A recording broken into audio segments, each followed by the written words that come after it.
I can't keep this secret any longer. I don't know if anyone out there will be able to help me, but if I don't share what I've found, I think I might lose my mind. The files I'm about to disclose were sent to me anonymously. They came in the post this morning on a USB stick. No note, no return address. Just a bunch of logs detailing something called the Purgatory Game. I think it's an experiment. Maybe. I haven't finished reading all the files yet, but that's my best guess right now. I don't think it's an accident that they found their way to me either. Before I got laid off, I used to work as an investigative journalist. Someone wants me to look into this. Someone wants me to do some digging. But I don't think I can do it on my own. Given the nature of the events I'm about to share, I know some people aren't going to believe me. If that's you, then please know this. I don't blame you. But also know that back when I was on the job, people would often talk about instincts, about the importance of trusting them. I always trusted mine, and it always served me well. And right now my instincts are telling me that something seriously wrong has taken place. Something that someone needs to get to the bottom of. The files I've posted below are the ones from the USB that I've had a chance to read so far. They include a document titled Rules of the Purgatory Game, which I believe each participant found in their rooms when they woke up. A list of the 6 participants, a brief description of the bunker where they're being kept, and a day 1 log, outlining events from the first day of this game. I'll keep digging through the files and post more soon. In the meantime, if anyone's heard of the Purgatory Game, or has any relevant information at all, please send it my way. Rules of the Purgatory Game. God created the world in 6 days. Now you have 6 days to find a way back to it. Number 1. You are currently in Purgatory. Number 2. The only way to escape Purgatory is through the red door. Number 3. You are trapped in Purgatory with 5 other people. Number 4. The door will only lead back to Earth for the last person who opens it. Number 5. Don't open the door unless you are the last one to do so. Number 6. Anyone who remains in Purgatory at the end of the 6th day will descend into Hell. Please note that while all participants have received a copy of the rules, only you have been told about Rules 4 and 5. It is your choice whether or not to disclose these to the other participants. Good luck. Participants: Mary, female, 31, doctor. Ron, male, 78, retired taxi driver. Megan, female, 18, student. Simon, male, 42, police officer. Laura, female, 36, freelance writer. And Luke, male, 21, physics student. The bunker. The bunker is comprised of a circular domed room with a high ceiling, referred to as the chamber. 6 bedrooms lead off from the chamber, positioned at equal points around its perimeter. Each bedroom consists of a bed, a small bedside cabinet, a toilet, and a sink. Rooms have a single overhead light which is controlled remotely. The chamber has a single light source at the apex of its ceiling. The room is empty save for a freestanding stone archway directly at its center. The archway contains a red door. Every room in the bunker has been fitted with microphones and hidden cameras. Day 1. Note, all logs consist of a description of participants' main behaviors and actions. Key conversations have also been transcribed.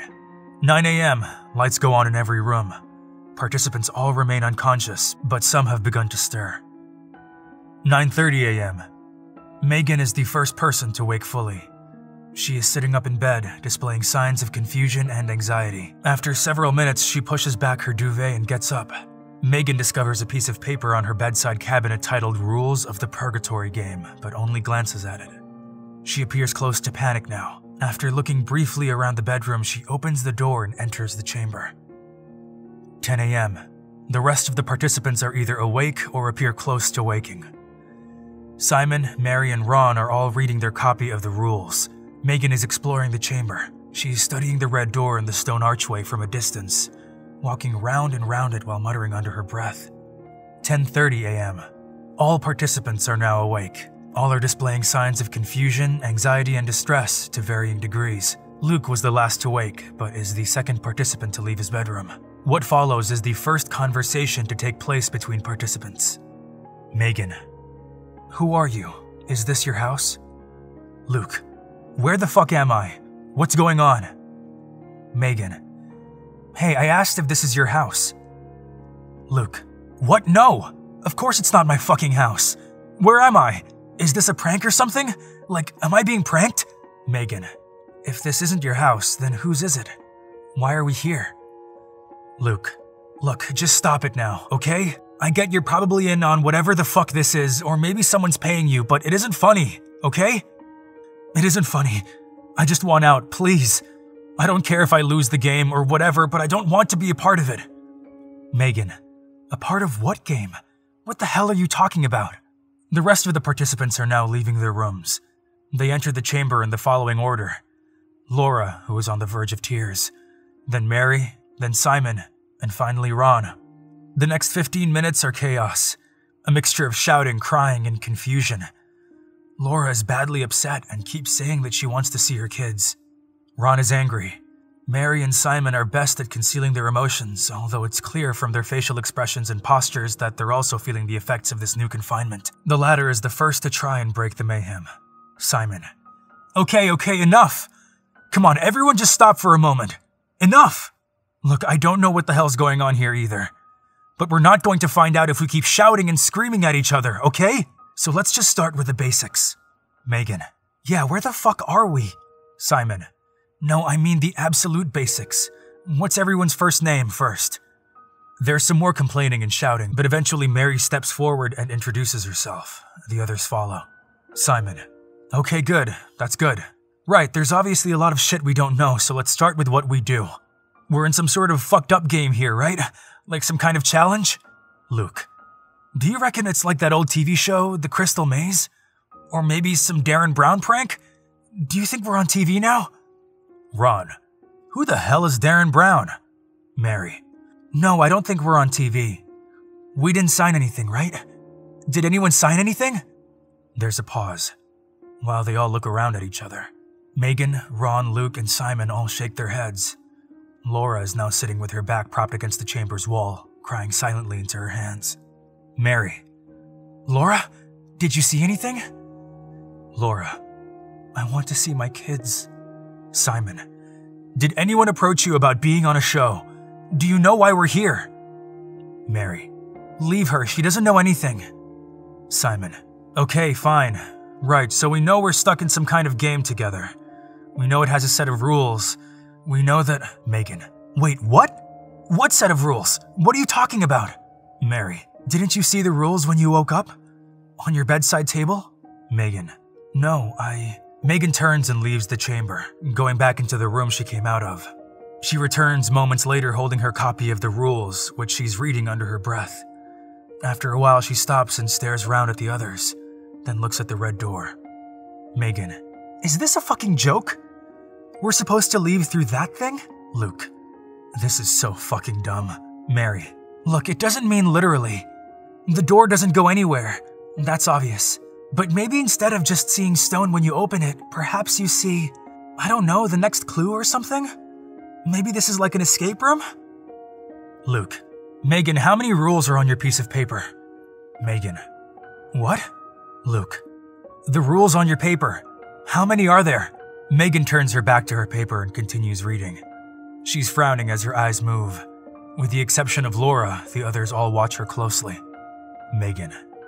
It's just a bunch of shit about us being trapped in purgatory and how the red door is our way out.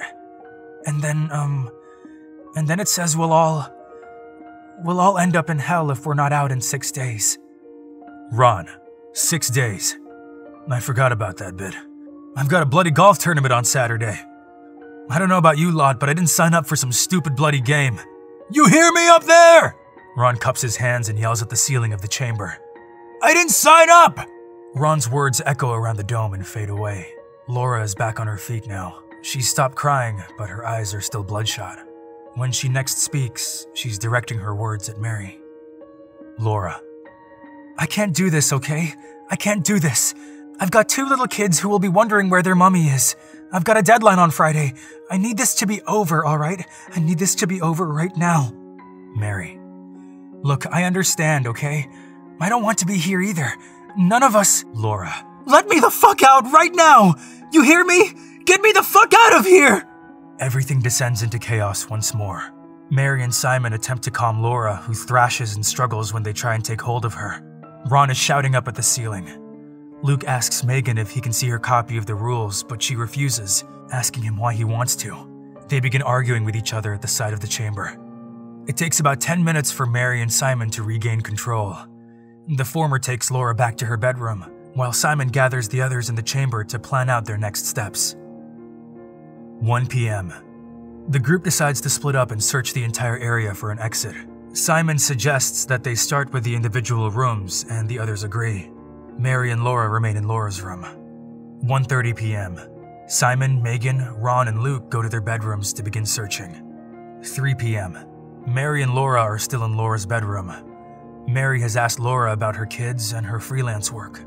Laura's anxiety levels appear to have reduced slightly. Laura suggests opening the red door to see if that will end the game. After a short pause, Mary tells her that one of the rules on her piece of paper said not to. The rule said not to open the door unless you're the last one to do so. Laura says she has the exact same rule and shows Mary her piece of paper.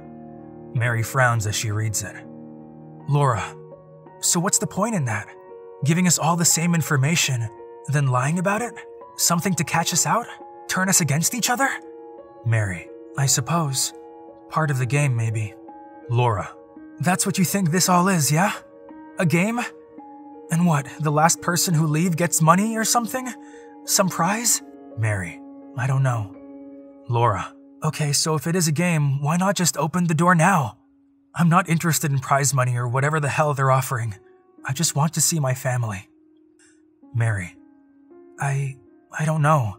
There's nothing stopping us from trying it, I suppose. It's just... Laura, just what? Mary, it's just I've got a bad feeling about it. Look, I know how that sounds, but it's true. I feel like if we open that door, something bad will happen. Laura, like what?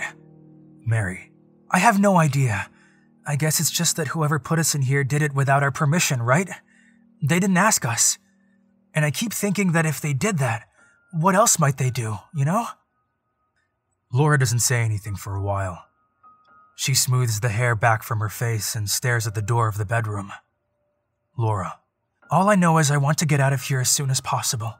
I want to see my kids again. Laura looks at the door for a moment longer, then wipes her eyes. She lies back on the bed. A minute passes before she speaks again. Laura, if it's just a game, why all the religious stuff? Mary, what? Laura, the stuff in the rules about God and purgatory and ending up in hell. Mary frowns, not saying anything. Another 30 seconds of silence passes. Laura, what network would commission a show like that? 3:30 p.m. Megan enters Luke's room to find him sitting on his bed, rereading his copy of the rules. When she enters, he quickly puts the paper face down on his bedside cabinet. Megan asks Luke if he's found anything, and he says he hasn't. He complains of being hungry and says he can't remember the last time he ate. 4 p.m. Simon, having thoroughly searched his own room, returns to the main chamber. He overhears Mary and Laura talking inside the latter's room and pauses outside the door. After a minute of listening, he walks over to Mary's room and enters. He finds her copy of the rules on her bedside cabinet and reads it, frowning. 4:30 p.m. The others return to the chamber one by one. Ron is first. He goes up close to the stone archway, staring at it, but makes sure to keep some distance. He walks around and around the archway, a frown on his face. When Simon returns to the chamber, Ron calls him over. Ron, you hear that? Simon, what? Ron, that sound. Hang on, I think it might have stopped now. Simon, what was it? Ron, I'm not sure. Some low noise coming from that door. At least I think it was. Simon, like a buzzing? Something electrical? Ron, no, not electrical. More like a whisper. Like lots of voices whispering together. Bloody weird. Simon, I can't hear anything. Ron, neither can I now, but there was something there. 5 p.m. Simon, Ron, Megan, and Luke gather in the chamber, sitting in a circle a short distance from the archway. They discuss their findings, and Simon lists an inventory out loud of all the items in the bunker. Beds, bedside cabinets, toilets, sinks, running water, etc. 6 p.m. Mary returns to the chamber, telling the others that Laura has fallen asleep. The 5 of them sit around together and have a long conversation, which starts with Simon updating Mary on everything they've found and haven't found during their search. He confirms that save for the clothes they're all wearing, all of their other personal possessions, including phones, wallets, and watches, appear to have been taken. There's no sign of any hidden doors or panels in the bedrooms either. 7 p.m. Simon has the idea to map out the bunker. He breaks a small chunk of loose stone from the central archway and uses it to scratch a very rough sketch on the floor of the chamber. The others gather around and help him annotate it. 8 p.m. Luke complains of hunger. The group discuss food and agree that whoever is running the game has to let them eat at some point. Megan wonders where the food will come from, given that they haven't found any doors leading out. Luke speculates that it could be dropped in through the top of the ceiling. He points up at the light source at the apex of the domed roof. 8:30 p.m. Luke suggests opening the red door. He argues that it might at least hold a clue as to how they get out. But when Simon suggests he go ahead, he's reluctant. He mutters something about how the door might be booby-trapped. Ron snorts in response, but Mary backs Luke up. She repeats what she previously said to Laura about not knowing what the people who put them here might be capable of. Ron and Simon look uncertain, but neither argue back. 9:30 p.m. Anxiety levels appear to have reduced slightly. Participants sit in a tight circle, hardly talking. It's Mary who eventually suggests they get some sleep. She says there may be a new instruction in the morning, and if there isn't, they can think about opening the red door then to see what happens. There's some protesting, but everyone finally agrees. The group realizes there's nothing else they can do in the dark. 10 p.m. Everyone is in bed. After feeling their way around the walls of the chamber, each participant has settled into an empty room. Mary is the only exception. She lies next to Laura, who is still fast asleep. 11:15 p.m. Laura wakes up. She lies in the dark for 20 minutes, crying silently. Every other participant remains asleep. 11:40 p.m. Laura leaves her bed, being careful not to wake Mary. Tracing her hands across the walls of the bedroom, she finds the door and enters the chamber. Laura walks quickly to the center of the room, only stopping when she's touching the stone archway. She feels her way around the archway until her hands are on the red door. She pauses for a moment with her head cocked, as though she's listening to something. Then she twists the doorknob and pulls. Nothing happens. But when Laura rattles the door, it suddenly swings inwards. Thick darkness is visible on the other side. 11:50 p.m. Laura walks through the red door. She disappears into the darkness, leaving the chamber. She is no longer visible on any camera. 11:55 p.m. Laura starts screaming. The sound is distant, as if it's coming from the far end of a tunnel. 11:56 p.m. The red door slams shut, leaving the chamber in silence. Day 1 log ends.